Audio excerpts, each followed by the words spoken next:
আসসালামু আলাইকুম। সরকারি চাকরি এবং সরকারি চাকরি।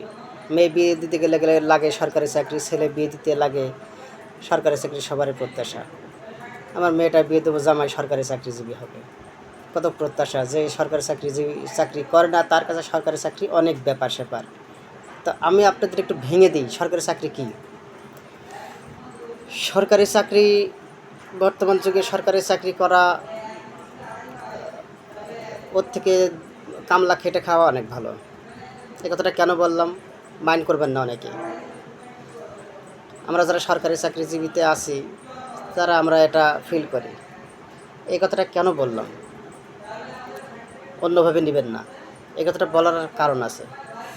কারণ হলো আমাদের যে বেতন স্কেল, বেতন গ্রেড সরকার নির্ধারণ করে দিয়েছে। আজকে 15টা বছর আমরা চাকরি করি, আমাদের কোনো টাইম স্কেল, সিলেকশন গ্রেড কিছুই পাই না। একভাবে চাকরিটা চলে যাচ্ছে, কোনো গ্রেড নেই, কোনো স্কিল নেই, কিচ্ছু নাই। সরকার আমাদের স্কেল ভেটিংয়ের যে সিস্টেমটা করে রেখে গেছে, তাতে যে ব্যবস্থা করে রেখেছে, সর্বনিম্ন 8,250 থেকে শুরু করে 8,500, 8,500 থেকে 9,300 এইভাবে। তার মানে আপনি 8 বছর পরে একটা সিলেকশন গ্রেড পাবেন। তার পরবর্তী স্টেপ কত? 8,500 যদি থাকে, তার পরবর্তী স্টেপ হচ্ছে 9,300। কত ডিফারেন্স? আবার উপরে সর্বোচ্চ উপরে যখন যাবেন তখন ডিফারেন্সটা আমাদের যখন শতকে থাকবে, তখন ওদের হাজারে, মানে 8-10 হাজারের ডিফারেন্স হবে। কি বলবেন বলেন?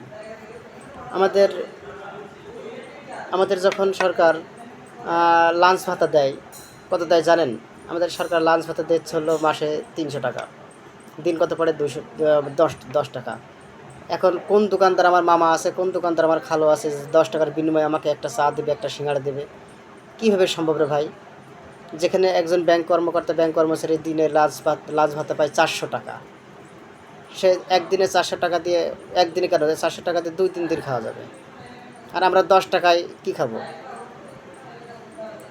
এই হলো অবস্থা। আর সরকারি চাকরিজীবীদের যেহেতু আমরা কারিগরি প্রশিক্ষণ কেন্দ্রে আছি, এখানে বিএমইটির যেরকম প্রেশার, বিএমইটির যেরকম প্যারা, আজকে এটা, কালকে সেটা, এটা সেটা, বিভিন্ন ওয়েতে আমাদের একটা প্রেশারে থাকতে হয় সারাক্ষণ। মানুষ মনে করে যে সরকারি চাকরিজীবী মানে রিল্যাক্স। ভাই, যারা রিল্যাক্স মনে করো তারা কারিগরি প্রশিক্ষণ কেন্দ্রে চাকরি করতে আসো। রিল্যাক্সকে পিঠের উপরে ধুম বয়ে যাবে, টের পাবা।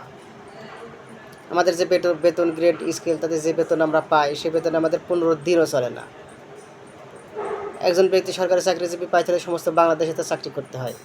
সমস্ত বাংলাদেশে চাকরি করলে যে বেতন দেবে, তাতে আপনি শহরে যে কীভাবে থাকবেন? কীভাবে সম্ভব?